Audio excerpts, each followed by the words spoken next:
Bom, entrevista com o professor Silvio Gadelha, da Universidade Federal do Ceará. Primeiro, agradecer o professor por aceitar o convite e começar com uma pergunta que a gente tem feito a todos e todas, professores, professoras que a gente tem conversado, que é como Foucault chega na sua vida, assim, como ele é atravessado na sua trajetória, né? Como o senhor encontrou a obra de Michel Foucault. Ok, bom dia. Antes de tudo, queria agradecer pelo convite de vocês. Vamos lá, vamos conversar um pouco sobre isso. O meu encontro com Foucault se deu em meados da década de 1980, quando eu fazia o curso de Psicologia na UFC. Tá? Mas foi um encontro meio traumático. Devo dizer que foi um encontro meio traumático porque eu fui iniciar a minha leitura de Foucault com um livro que era um livro difícil, que é As Palavras e as Coisas, né? Para a cultura universitária daquela época, particularmente no curso de Psicologia, esse era um livro um pouco fora de esquadro, né? Porque é um livro difícil.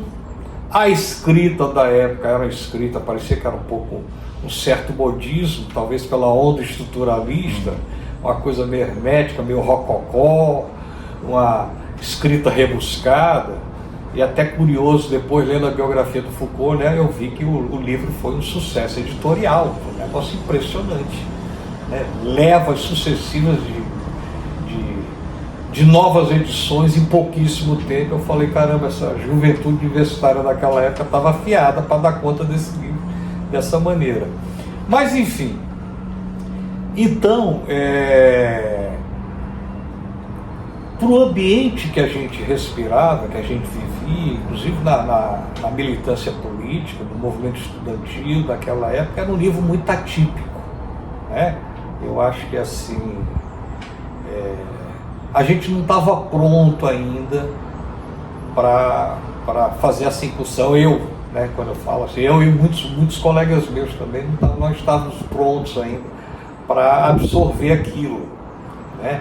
Embora essa discussão ela já tenha chegado aqui no final dos anos 60 e sobretudo nos anos 1970, no campo da epistemologia, da semiótica, da semiologia, da linguística, essas questões ligadas ao discurso, tudo isso já tinha aportado. E no campo da clínica, no campo da psicopatologia, através do pessoal que fazia militância no campo da saúde mental, né? Então, eu tive esse contato, essa visita ao Foucault e me senti, digamos assim, não, ainda não estou no ponto, não gostei muito disso ainda, foram precisos alguns anos para depois retornar ao Foucault. Mas foi o suficiente também, porque eu era muito jovem, fui pai muito cedo, tive que trabalhar, passei 5 anos dando aula na maior favela do Nordeste naquela época, que era o Pirambu, né? Trabalhando na realidade da escola pública, que foi uma experiência muito importante para mim. E vivi situações muito ricas, muito complexas, e numa entrevista que eu dei sobre Deleuze para a Cristiane Maria, eu dizia assim, eu me senti mais um dos órfãos da teoria. O que eu estou querendo dizer com isso?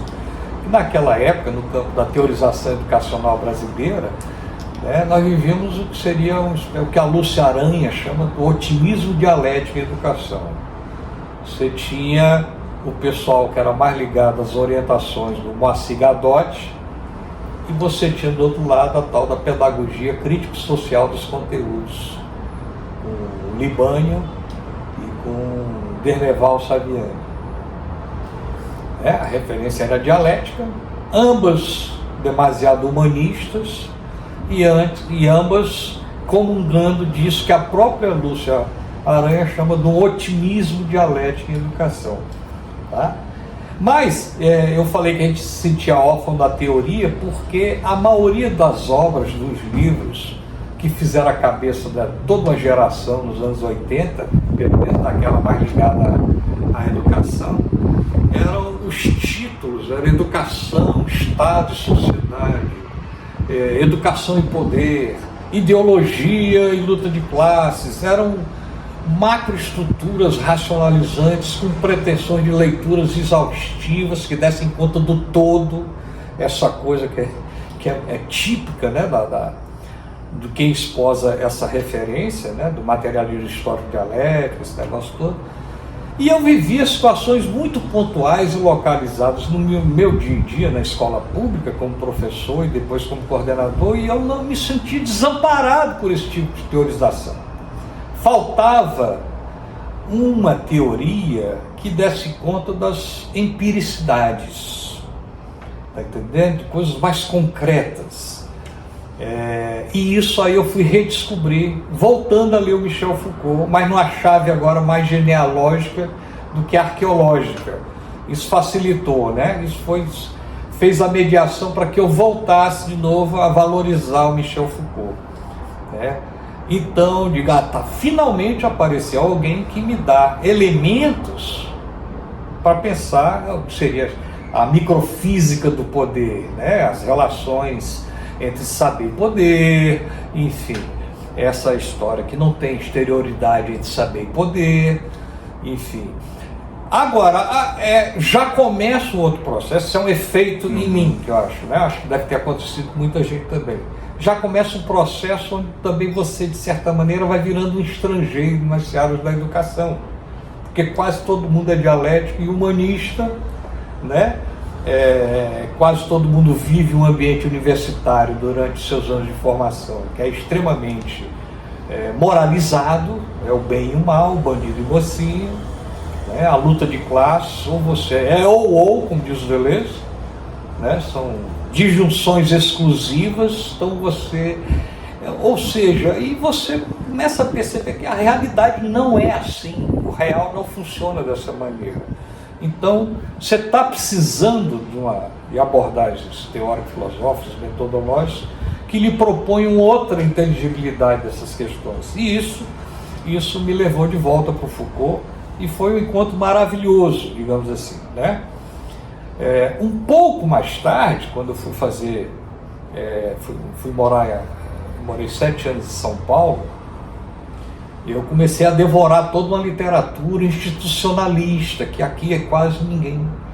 Impressionante, nem o pessoal da psicologia sabe o que é isso.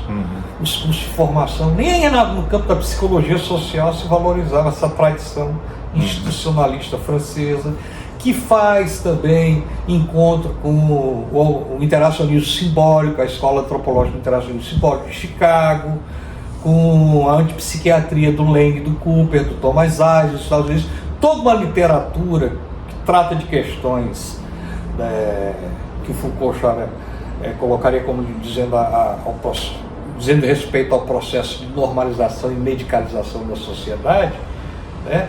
Mas a maioria do pessoal da psicologia e da pedagogia, salvo raras e honrosas exceções, tá?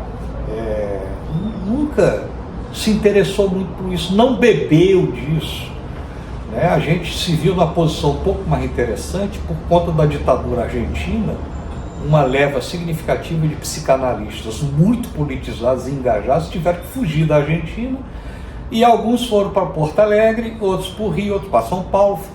O Barenblitz e outros colegas fundaram o IBRAPS, né? E ali você tem uma estufa onde você preparou e formou toda uma turma com uma sensibilidade outra para essas questões mais institucionais, né? Trabalho com instituições. Aqui em Fortaleza, quando me formei, eram indivíduos. A clínica é clínica de consultório para indivíduos. Entendendo? A separação entre o individual e o social é até meio risível depois que você trabalha com Deleuze, Guattari, Foucault e companhia, né? Então isso foi muito interessante. Só para vocês terem ideia, quando eu morava em São Paulo, eu tive muitas experiências institucionais, uma clínica institucional, digamos assim, todos nós fazíamos supervisão. Aqui em Fortaleza, só quem é da psicologia, da psiquiatria ou da psicanálise é que faz supervisão. Lá não, tinha pedagogos, assistentes sociais, historiadores, educadores sociais. Todo mundo montava um grupo e a gente pagava um analista institucional para dar supervisão para a gente. Está entendendo? Então isso era um processo, um aprendizado riquíssimo. E não teria como ter sido tão interessante se a gente também não estivesse bebendo e lendo as obras do Foucault. Foucault fornece assim, umas ferramentas maravilhosas. Né? Depois, correlativamente, veio o encontro com Deleuze e Guattari, que foi um verdadeiro petardo também. Foi um acontecimento para mim, né? Porque depois do Antiédipo, de Mil Platôs, até a literatura institucionalista, ela já fica um pouco dura, meio quadrada, né? Tal a radicalidade desses caras. Então eu fiquei, durante anos, uma espécie de encontro duplo, com Foucault de um lado, Deleuze e Guattari de outro, né? E por conta disso, trabalhando muito filosofia, mas não como um filósofo de formação. Eu já era um estrangeiro na pedagogia, passei a ser um estrangeiro na filosofia. Eu sou um penetra, né? Foi uma relação amorosa, puramente amorosa, né? Mas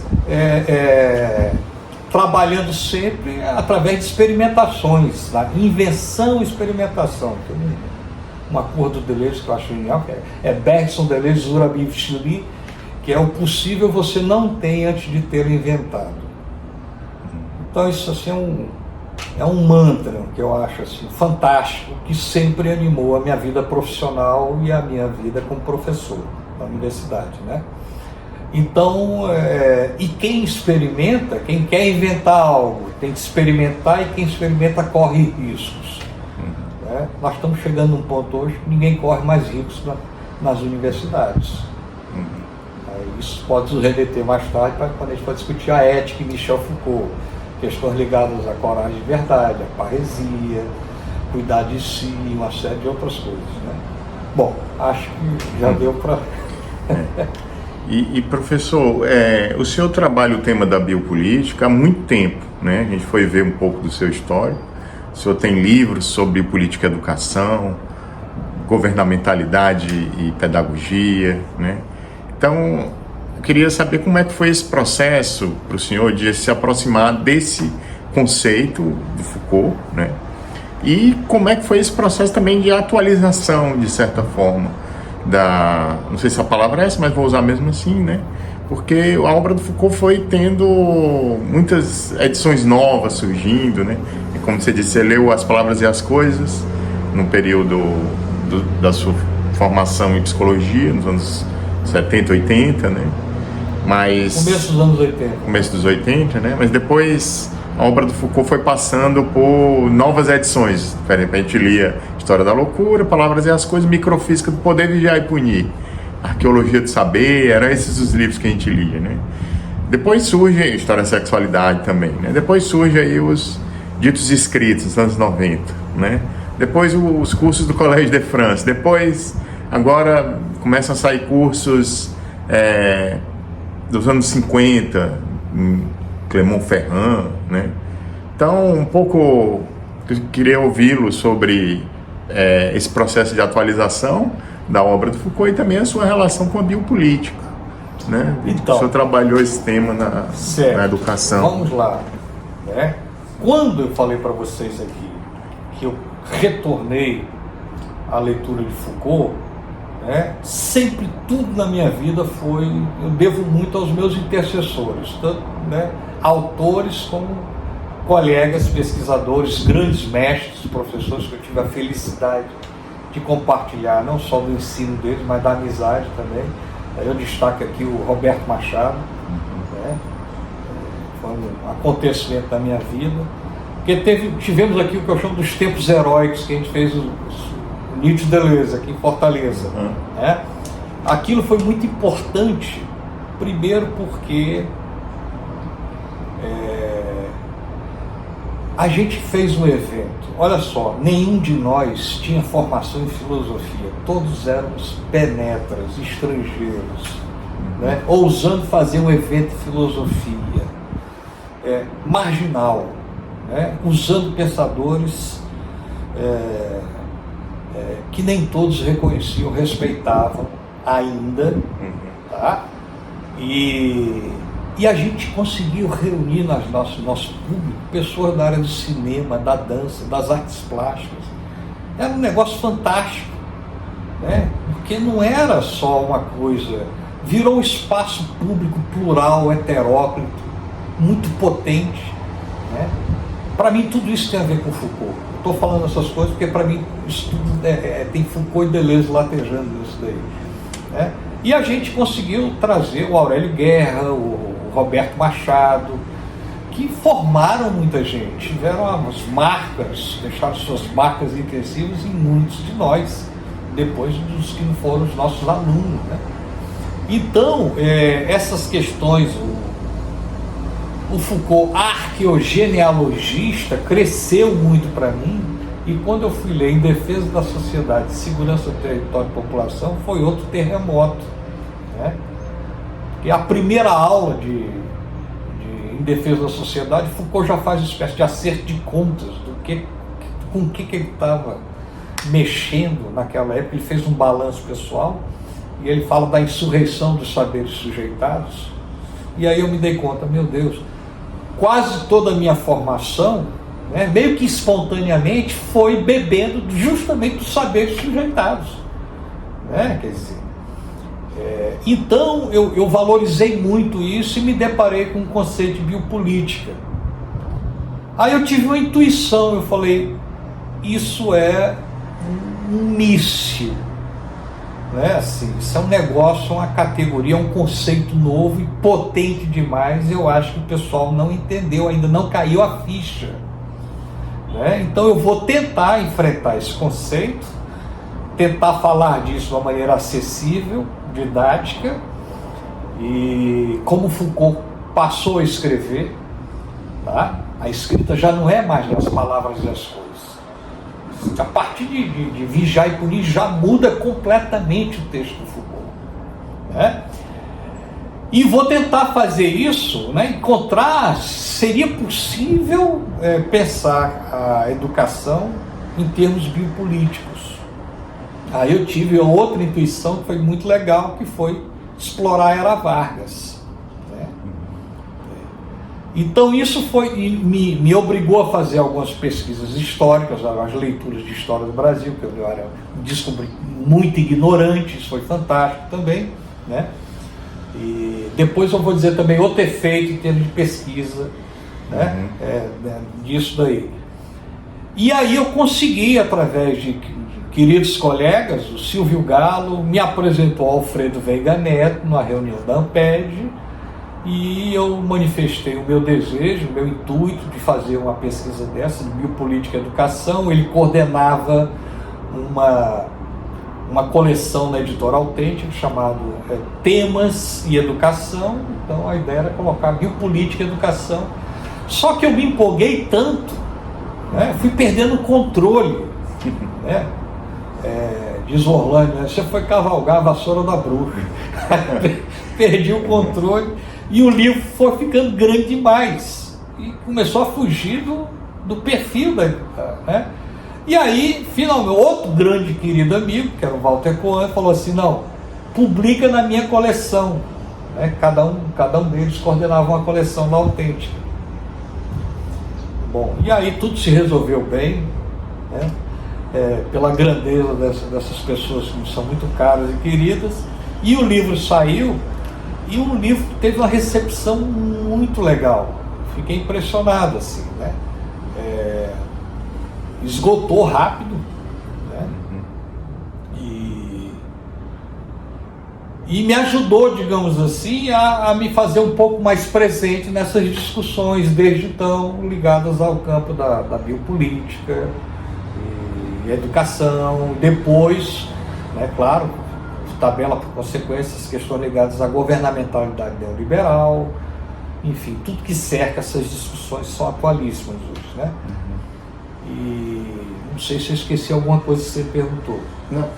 Não, o senhor ia falar também de quando foi importante o aspecto de estudar a história da Era Vargas. Ah, sim, porque eu tive um aprendizado, né, que me foi muito caro, ainda hoje é muito caro, que é assim, na época dos anos 80, tinha uma banda lá do Rio, Paralamas, Barão Vermelho, tinha uma banda chamada João Penca e seus Miquinhos Amestrados.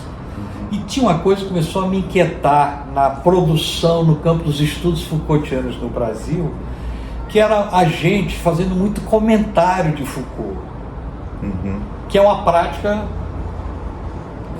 tradicional do campo da filosofia, né? Do comentário, assim, e eu comecei a ver comentários se acumulando e comecei a me perguntar se isso não era, de certa maneira, o sintoma de uma maneira de se implicar com o pensamento, tá?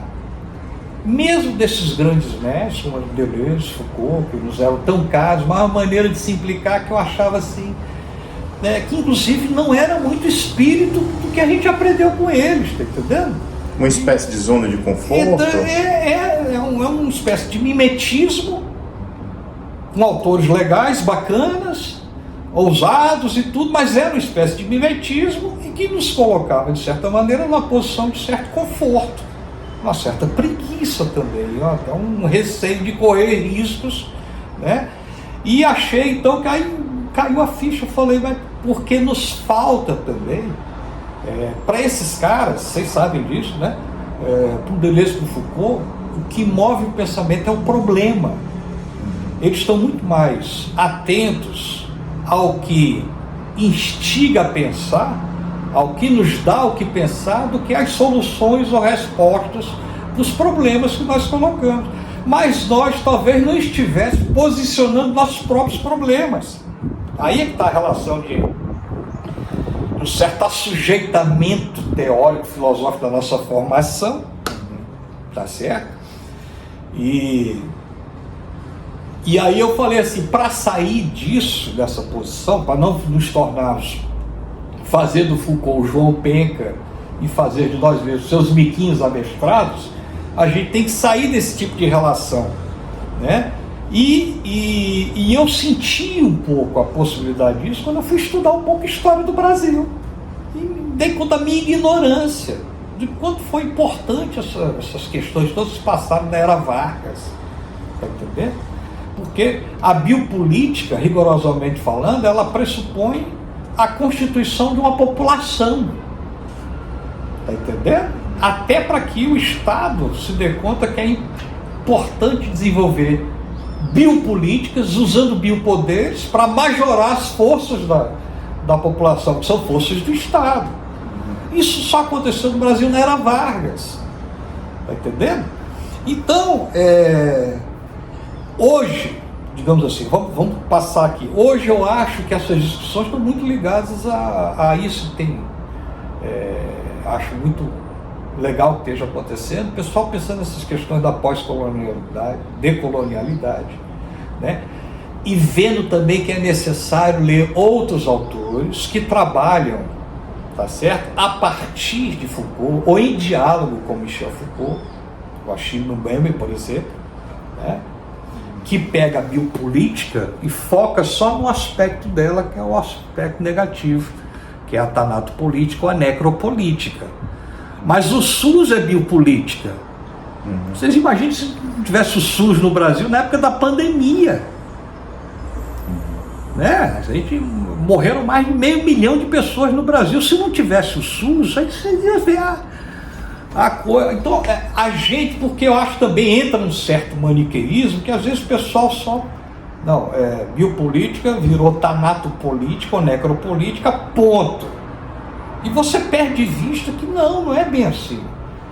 Você tem que sair desses esquematismos, são rápidos demais, são muito instrumentais para quem acha que não tem tempo, que dá para fazer coisas sem perder tempo, sem suar a camisa. Aí vai para essas soluções fáceis, meio esquemáticas, E que, de novo, o real não é assim. Não é assim que o real se comporta. Tá? Então eu vejo hoje, nós pesquisadores, tanto do campo Foucaultiano ou não, mas nós somos acossados pela premência, uma espécie de obrigação difusa e um pouco invisível, de a gente tem que mostrar que a gente é produtivo, eficaz, eficiente, inovador, proativo e tarará e tarará. E esse não é o tempo do pensamento. É um negócio tão óbvio. Isso não é o tempo do pensamento. Isso é o tempo do capital. Tá entendendo? Como é que você vai trabalhar com Foucault, Deleuze, Guattari, Derrida, Lyotard e outros grandes pensadores, Agamben, etc., nessa chave? Não tem como. Mas, por outro lado, você vê a subserviência dos intelectuais a esse modus operandi da CAPES. Está entendendo? Assim, no limite, começa a virar uma palhaçada. Aí você vê porque que o Deleuze falou assim: não tenho mais paciência para isso. Está virando um circo. Eu levei, teve passagem da década de 2000 para 2010, eu levei 11 orientandos, mestrado e doutorado, para um congresso internacional de biopolítica, mas viajamos mais de 3 mil quilômetros para falar 9 minutos. Eu tinha 9 minutos para falar das suas pesquisas. É isso que nós estamos vivendo. Um evento importantíssimo, eu acho super importante. Então só estou falando assim de como as coisas estão se dando de um tempo para cá. Está entendendo? Quer dizer, porque vocês sabem que para fazer coisas boas, de qualidade, a gente tem que arregaçar as mangas, dar trabalho. De repente você tem que dar uma parada e pesquisar um certo período da história do Brasil, ou questões ligadas à escravidão, ou questões ligadas ao desenvolvimento das Forças Armadas no Brasil. E isso leva tempo, é uma janela que você está abrindo, você tem que ir lá, conferir e voltar para ir usar o Foucault, para ir trabalhar com e a partir de Foucault. Então eu acho que isso é uma questão que eu acho que é boa, colocada hoje para nós. Está entendendo? O fato de você trabalhar com Foucault não significa que você está ao abrigo dessas coisas, dessas questões. De novo, eu insisto, a gente tem que ter um pouquinho mais de audácia, de coragem, claro, rigor, você nunca esqueceu o rigor, o rigor, pelo próprio exercício do pensamento, mas a gente tem que ousar um pouco sair dessa coisa só do comentário. Outro dia eu estava brincando um pouco, não me lembro com quem era, às vezes assim, fazendo uma rápida leitura, das produções da PUC de São Paulo com a USP. Parece que a PUC dá um espaço mais generoso para invenções, experimentações, etc., do que a USP, que é a nossa Sorbonne, que já é um pouco mais pesada, e etc. Vou aproveitar o ensejo, porque agora, dias atrás, estava revisitando um texto maravilhoso do Bento Prado Júnior, num livro chamado, uma preciosidade esse livrinho, da Brasiliense, chamado Os Descaminhos da Educação pós-68. E ele fala, lá para as tantas, depois de 68, que entrou em cena, de repente, essa desconfiança, essa atitude de você ficar com o pé atrás ou na frente, com relação às instituições enquanto tais. Para mim, isso é o Foucault. Isso está no nascimento da clínica, isso está um pouco na história da loucura, isso volta em Vigiar e Punir, e nunca mais abandona o Foucault. Você vai pegar a maioria dos cursos, das formações universitárias hoje, nossa, é todo mundo bem comportado demais. Os meus alunos chegam assim, não, tem que vestir a camisa da instituição. Eu digo, meu Deus do céu, que história é essa? Vestir a camisa da instituição. Que história é essa? O que a gente aprende com esses caras? Tá entendendo? De preferência não vestir camisa nenhuma. É o exercício da desconfiança permanente. É sempre estar naquela posição, né, para os alunos me falar assim, olha, seu trabalho está muito interessante, agora vamos, onde é que começa a militante, onde começa e acaba a militante e começa a pesquisadora? Cadê a pesquisadora na sua tese? Eu só estou vendo militância. Está entendendo? Ah, mas você está sugerindo que eu tenho que escolher entre uma coisa ou outra, como se essas coisas se excluíssem? Eu digo, não, de jeito nenhum. Isso é uma maneira tradicional de ver essas questões. É como de Deleuze e Foucault conversando na cozinha lá na frente. Revezamento. Deixa a teoria fazer problema para a prática, deixa a prática fazer problema para a teoria. E faz esse movimento.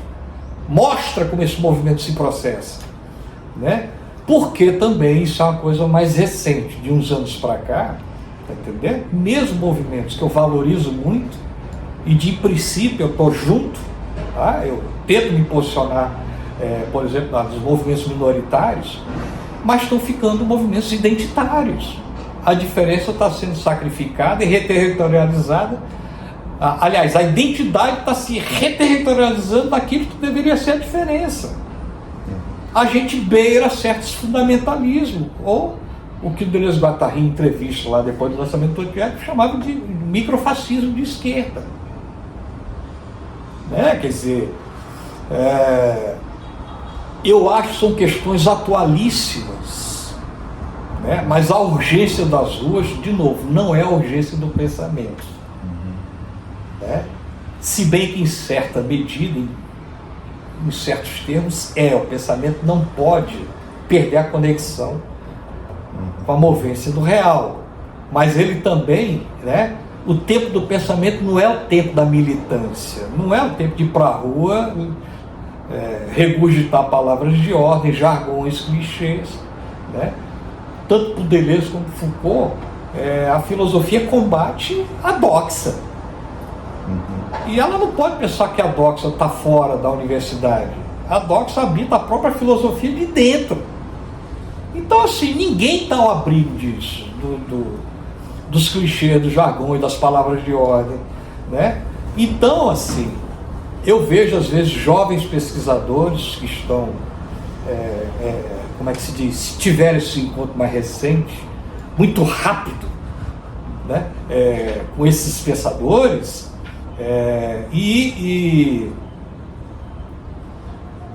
há um clamor, uma rapidez tão grande em ir para a prática, tentar fazer a diferença e o engajamento, tarará, e às vezes passa por cima de coisas que eu não sei nem se chegaram a entender isso, a importância, a relevância disso, né? Ou então pode ser que a gente esteja ficando já estou adentrando a terceira idade, então pode ser que eu esteja perdendo o passo de alguma coisa, é uma possibilidade também, mas eu prefiro ficar meio que desconfiado disso também, né? Assim, me preocupa um pouco isso. Professor, a gente faz parte de um projeto de pesquisa, né, que é o Biopolítica e Vidas Vulneráveis. E, bom, o Foucault, ele tratou durante a sua obra das vidas infames, lá no Barbin, Pierre Rivière, né? E também Cursos Anormais, que é um curso importante para esse debate das vidas vulneráveis, né? Mas o senhor também tem um trabalho também sobre educação com menores, orientou trabalhos, né? Queria que o senhor fizesse uma reflexão que nos ajudasse aqui a dialogar sobre esse tema, como o senhor vê essa relação com as vidas vulneráveis, né? Ou, para usar um termo da Butler, as vidas precárias, né? Esse tema que está nos Rapaz, tocando. olha, você tocou num ponto que me é muito caro. A experiência mais fascinante, de longe, disparada, minha experiência profissional mais rica, mais fascinante que eu tive na minha vida foi na FEBEM de São Paulo. FEBEM de São Paulo, não sei se você lembra, se você viu o filme Pichote, a Lei do Mais Fraco. Sim. Aquelas mega instituições de atendimento ao menor, que na época não tinha Estatuto da Criança e do Adolescente, era o menor, né? Aquilo dali é uma excrescência jurássica, autoritária, um entulho, né? Na era Vargas, né? Começou lá. E era uma excrescência tão grande, né, que você só sabe dimensionar se você justamente passou por essa experiência de ler os institucionalistas.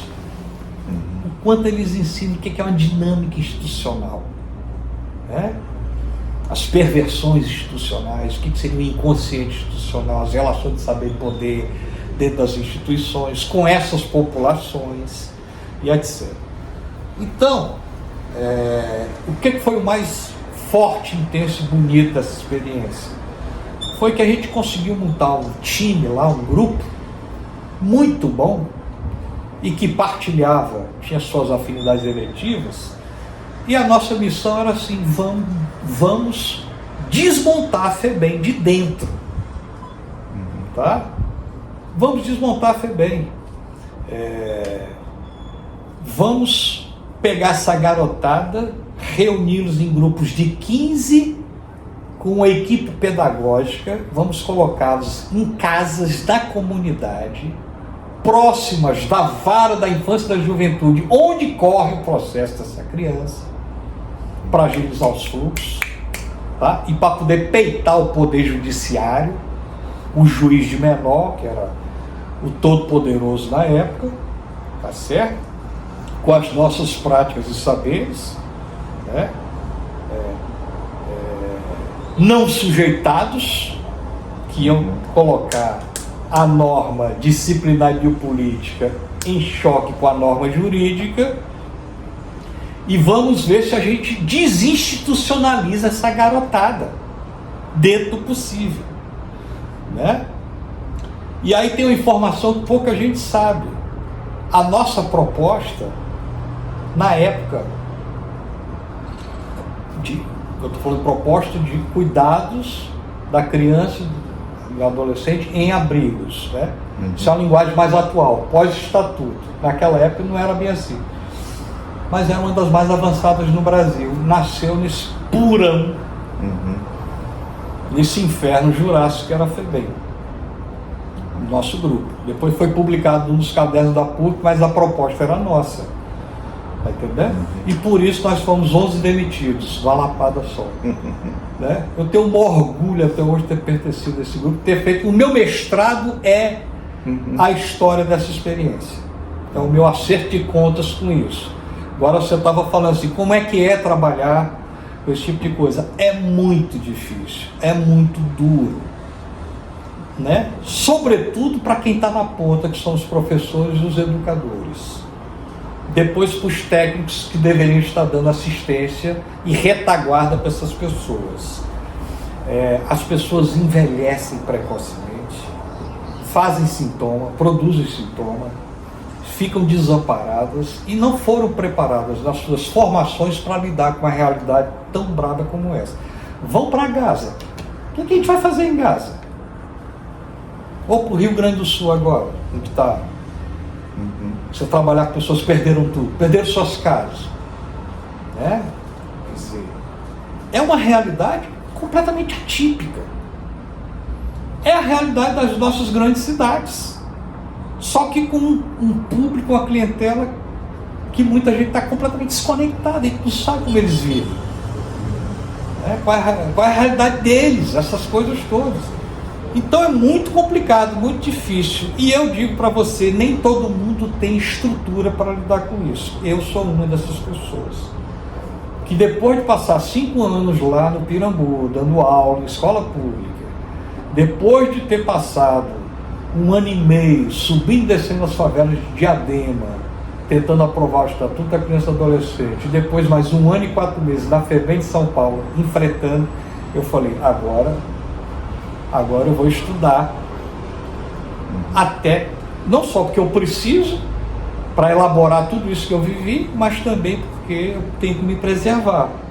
Tem gente que segura a onda, eu não segurava, é muito difícil, né? Mais uma razão porque a gente tem que fazer supervisão grupal, tem que sair dessa ideia que eu acho extremamente despolitizada e antiquada, da clínica, que ainda é a predominante hoje na maioria dos cursos de formação hoje no Brasil. Então, assim, para tudo isso que eu estou conversando com vocês, Foucault é decisivo, ou pelo menos para mim foi decisivo. Porque outro dia eu falo muito isso para os meus alunos. Eu achei uma foto de uma pichação no muro de uma universidade brasileira, não sei qual universidade, só que isso diz assim: por uma educação que nos ensine a pensar e não a obedecer. Porra, massa, legal. Puta reivindicação. Tudo bem. Mas o que é mesmo isso que vocês estão reivindicando? Pensar. Não, isso aí é o de menos, né? É como diz o Deleuze, tudo se passa como se todo mundo já soubesse de antemão o que significa pensar. É o óbvio ululante, é o que menos se faz hoje nas universidades.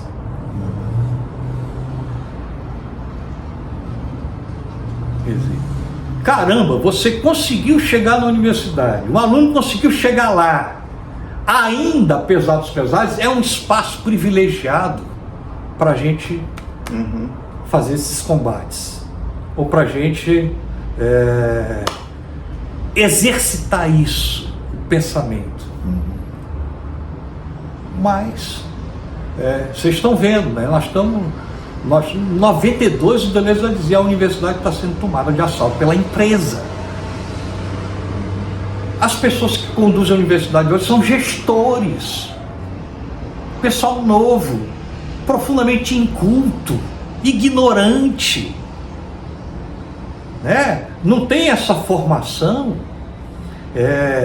que tinha. Você podia achar os antigos gestores da UFC caretas, conservadores, mas eles tinham uma relação substancial com o saber, com o conhecimento, com a cultura. Eles tinham noção do que era a universidade. Está entendendo? Nesse sentido, por mais conservadores e reacionários que fossem, eles tinham a noção da grandeza desse espaço, da importância desse espaço, principalmente em épocas de exceção. O pessoal hoje tem a menor ideia disso. Hoje é eficácia, eficiência, proatividade, é espetáculo. É besteira. Nós estamos afundados na besteira. Entendeu? E todas as nossas transferências e implicações com pensadores como Foucault, Deleuze, Guattari, esse pessoal, todos os mestres suspeitos, essa geração do pensamento 68, é quase que um fármaco vital para você continuar se sentindo vivo, tá? Continuar fazendo do seu corpo um corpo vibrante, como diz a Sueli Ronick, porque tem muita gente que prefere estar se narcotizando, se entorpecendo. Existem milhares de formas de você fazer isso, né? E na universidade nós estamos trocando o exercício do pensamento por modismos, por jargões, clichês, palavras de ordem.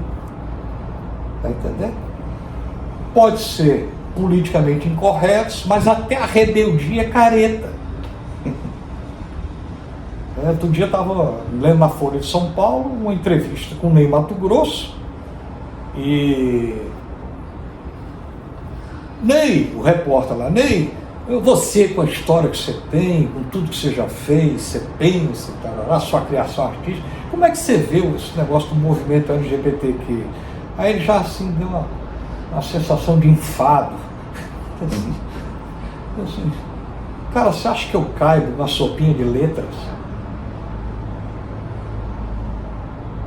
A caixinha do A, do B, L, G, B. Cara, eu sou tudo e muito mais ao mesmo tempo.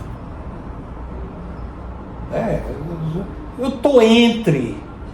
Eu embaralho os signos da masculinidade, da feminilidade. É um pouco do que o David Bowie já falava em 73, na época do Glitter. Está entendendo? Quer dizer, então são lutas muito importantes, urgentes, oportunas, mas é impressionante como elas são caretas, quadradas, e já tem um negócio assim, uma espécie de patrulhamento, de regulação do outro. Então eu vejo às vezes a nova militância muito aguerrida, muito passional, mas assim, como é que eu diria?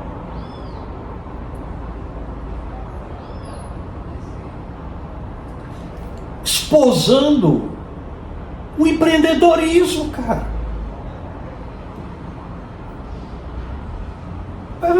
Não entenderam nada, não leram o nascimento da biopolítica.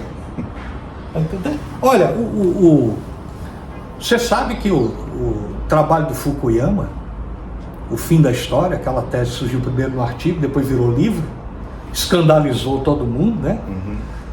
Não, o capitalismo e as democracias liberais e representativas são inexoráveis, incontornáveis. A história parou por causa disso, né? Chegamos no ápice, o telos, pronto, acabou. Claro que depois isso foi muito criticado, inclusive ridicularizado, mas é impressionante como ainda parece que nós temos uma dificuldade enorme de entrarmos numa relação de exterioridade com isso, de traçar linhas de fugas, tá? Para pensar novos modos de existência. Tá entendendo? Se você encampa essa ideia de criar novos modos de existência, né, outras formas de vida possíveis, etc., que você vai ter que ir para a invenção, para a experimentação, mas você não cresceu, você está ainda saudoso, 68, não, isso aí já foi, cai na real, né? Aí vai cair o quê? No empreendedorismo, no empoderamento, as teses que são as teses do neoliberalismo, cara, isso é a escola de Chicago, pelo amor de Deus.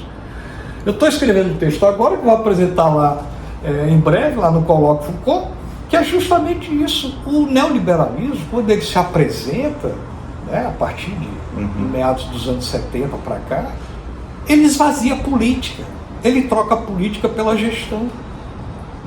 Tá entendendo? E ele esvazia também essa história da experimentação. Pior ainda, a experimentação coletiva. Li outro dia um texto belíssimo do Eduardo Galeano, dizendo que essa experiência e essa ideia de comunidade é eminentemente ameríndia, é América Latina, é América do Sul, e a gente perdeu a noção disso. Se a gente for estudar a história, de novo, temos que voltar para a história e estudarmos os povos originários, etc., vamos ver que todo um ethos comunitário, experiências grupalistas, tá entendendo? Que não tem ainda, que inclusive rechaçam ou combatem a formação do Estado. Lembra lá do antropólogo lá, a sociedade contra o Estado? Quer dizer, isso é a nossa cara, é uma das nossas matrizes, e nós estamos cada vez mais afastados. Porque, como diz a Margaret Thatcher, não existe sociedade, não, só existem indivíduos. Né? Então, nós estamos vivendo uma atmosfera, um envoltório existencial, sociocultural, político, econômico, né? Como uma vez eu ouvi o Júlio Bressani, num dos colóquios de Deleuze, dizendo justamente isso. Cara, nós nunca vivemos uma época tão anti-Nietzscheana como o nosso presente histórico. É anti-Foucaultiano e anti-Deleuziano também. Tá entendendo? Nós somos assim, umas aves raras e deve ser assim meio treslocados para insistir nesse negócio. Nós estamos completamente fora do aquário. Quer dizer, então é muito difícil você trabalhar com a garotada, o pessoal mais jovem hoje, inclusive o pessoal que está na militância. Tá entendendo?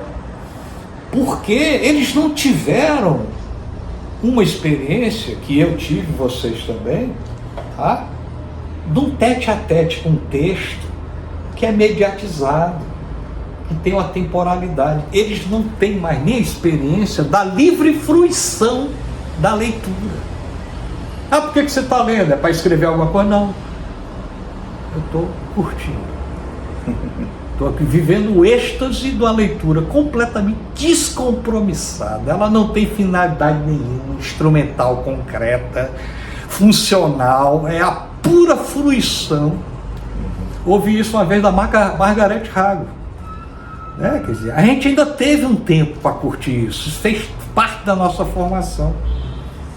Essa garotada hoje lê pouco e quando lê é tangida para dar mostras de que é eficiente, eficaz e que o sistema vale a pena, o sistema se importar com essas vidas, porque pode extrair uma energia vital ou informação para exercer a biopolítica, a governamentalidade algorítmica e essa coisa toda. É muito difícil, então. Eu estou defendendo hoje a ideia, de novo, sempre a partir em diálogo com Foucault, de que em sala de aula, mais do que dar consciência aos nossos alunos, que é também pretencioso, a gente tem que aproveitar de maneira, dentro do possível, criativa, aproveitar o tempo que nós temos, o espaço que nós temos com os nossos alunos para pensarmos juntos, sem compromisso com dar solução nem resposta para nada. É o exercício do pensamento em carne viva, tá? Porque eu acho que isso é a única maneira, embora muito limitada, de a gente romper um pouco com a experiência, tá? Que está predominando hoje no mundo, no planeta, né? Que é essa das redes sociais, dessa rapidez, desse gozo perverso, dessa coisa fora de controle, e que está muito mais a serviço do nosso entorpecimento do que da nossa sensibilidade, desenvolvimento de tudo, né? Acabei fugindo um pouco. Não, foi ótimo, professor. Mas muito obrigado por ter compartilhado tanta energia filosófica com a gente. Então, é isso. Obrigado. Beleza, gente. Eu que agradeço aí pela oportunidade.